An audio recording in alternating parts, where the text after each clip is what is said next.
কেউ যেন দলের নাম ব্যবহার করে তাদের ব্যক্তি স্বার্থ হাসিল করতে না পারেন, সেজন্য সকলকে সচেতন থাকতে নেতাকর্মীদের আহ্বান জানিয়েছেন বিএনপির ভারপ্রাপ্ত চেয়ারম্যান তারেক রহমান।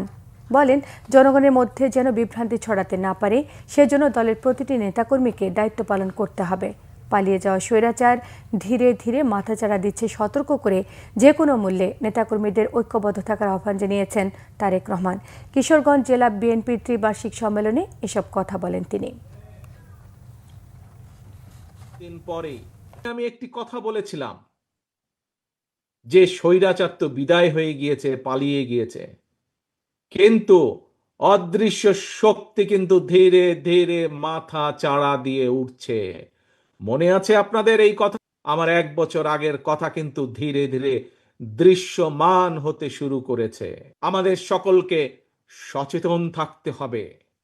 আমাদের প্রত্যেকটি মানুষ, শহীদ জিয়া এবং দেশনেত্রী খালেদা জিয়ার প্রত্যেকটি সৈনিককে আমাদের অত্যন্ত সচেতন থাকতে হবে। কেউ যেন আমাদের নাম ব্যবহার করে তাদের ব্যক্তি স্বার্থ হাসিল করতে না পারে।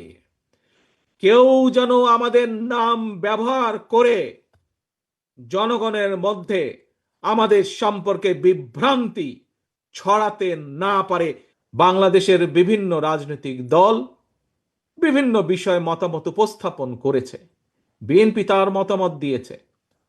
হ্যাঁ, কোনো কোনো বিষয় হয়তো অন্য অন্য কারোর সাথে আমাদের মত পার্থক্য আছে, কিন্তু বাংলাদেশের মানুষের রাজনৈতিক অধিকার, ভোটের অধিকার এবং বাংলাদেশের মানুষের নিরাপত্তা এবং কর্মসংস্থানের ব্যবস্থা করে মানুষের বেঁচে থাকার অধিকারের প্রশ্নে বিএনপির কারো সাথে কোনো আপত্তি নেই, দ্বিমত নেই। অর্থাৎ বিএনপি এই কাজগুলো করতে চায়।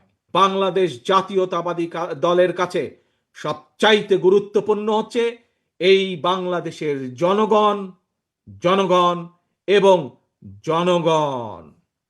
এই জনগণের সাথে আমাদেরকে থাকতে হবে, জনগণের পাশে আমাদেরকে থাকতে হবে, জনগণকে আমাদের পাশে রাখতে হবে।